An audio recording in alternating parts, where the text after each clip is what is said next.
Bien, bonjour, nous voici tout à fait au sud de l'Andalousie, à El Puerto de Santa Maria, avec Christian Thomas, notre project leader, sur cette activité de location saisonnière.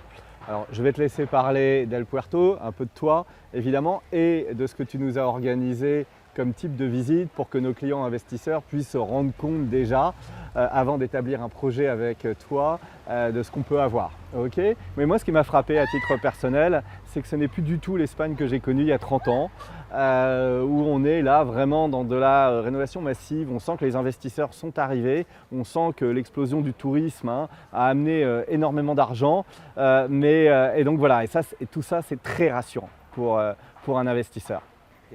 Salut Guillaume, donc moi je suis Christian Thomas, je suis le project manager donc sur ce projet-là. C'est la trame en fait de ma carrière, les bateaux, les voitures, l'immobilier surtout. Donc du coup là on est en train de parler du Puerto de Santa Maria.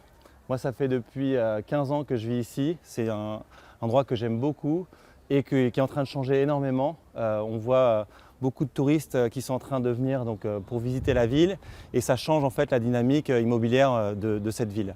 Donc là, on avait un centre qui était vraiment abandonné, qui maintenant est vraiment en train de se dynamiser. Des Casa Palacios, donc des palais andalous qui étaient abandonnés, qui maintenant sont en train d'être tous refaits.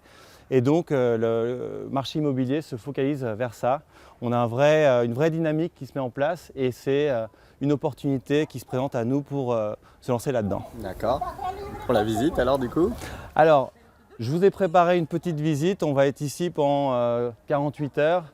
On va visiter donc, des palais andalous pour voir un peu comment ils ont été reconvertis. Donc, c'est des exemples pour voir un peu pour de la location touristique ce qu'on peut faire, que ce soit en termes de construction, un peu au niveau des budgets aussi.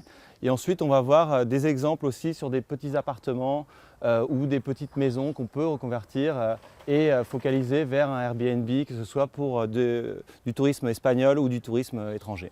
Très bien, merci Christian.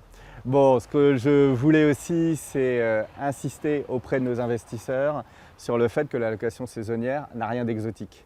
C'est au contraire un excellent moyen de sécuriser un investissement en immobilier. Comme tout investissement en immobilier, on va d'abord choisir un emplacement avec bon sens. Alors le sud de l'Andalousie pour le tourisme, c'est 300 jours de soleil par an, c'est la capitale de tous les sports de glisse qui touchent à l'océan, c'est évident.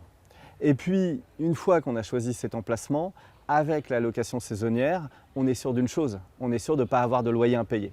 On a des locataires qui sont notés sur les réseaux sociaux, qui sont responsables financièrement s'il y avait un menu tracas, et cet état des lieux a lieu toutes les semaines et pas tous les 3 ans.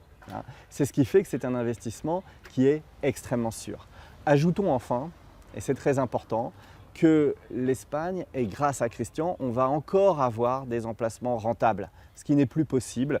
Malheureusement, ce serait plus près de chez nous, dans le sud-ouest de la France, par exemple. Voilà pourquoi on doit absolument s'y intéresser.